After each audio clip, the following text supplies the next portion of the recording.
Lutte contre la désinformation, mais aussi et surtout lutte contre le terrorisme. L'armée malienne a lancé ce dimanche une opération d'envergure à Tinzaouaten, une opération spéciale qui a permis la neutralisation de plusieurs terroristes. Sur le bilan et le déroulé de l'opération, le récit de Ibrahim Traoré. Que s'est-il passé ce 1er décembre 2024 à Tinzaouaten?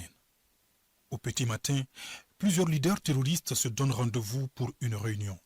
C'est au lendemain de l'annonce de la création d'un fantomatique front, des mouvements minutieusement suivis par les services de renseignement. Après recoupement d'informations solides, l'état-major général des armées ordonne une opération spéciale de grande envergure. Les drones prépositionnés dans le secteur entrent en action avec précision et portent un coup fatal à la chaîne de commandement de la nébuleuse terroriste active au Mali. Le bilan est lourd, très lourd côté ennemi, avec la neutralisation des cadres comme Shogib Ag Atahar, Al-Baraka Ag Al-Faki, Moussa Ag Baïdiknan, Bachara Ag Ahmed, Fahad Ag Al-Mahmoud, Mohamed Ag Asherif Dimafik, Sidi Ag Baï et Jamal Ag Al-Baraka.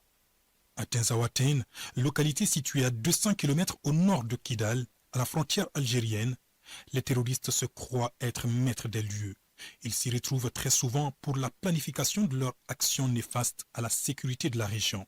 C'était sans compter sur la vigilance des forces armées maliennes. Oui, cette localité est placée sous surveillance aérienne depuis plusieurs mois. Ces leaders terroristes payent ainsi le prix de leur implication dans plusieurs attaques ciblées contre les populations civiles et les femmes. Des femmes qui multiplient des succès opérationnels et qui sont déterminés à combattre avec professionnalisme le terrorisme sous toutes ses formes. Cette victoire des femmes sonne encore comme un rappel de l'avertissement du ministre de la Défense, disant que l'ennemi ne connaîtra jamais le repos, du moins jusqu'à ce que les bombes et les troupes d'assaut les traquent et les envoient vers le repos éternel.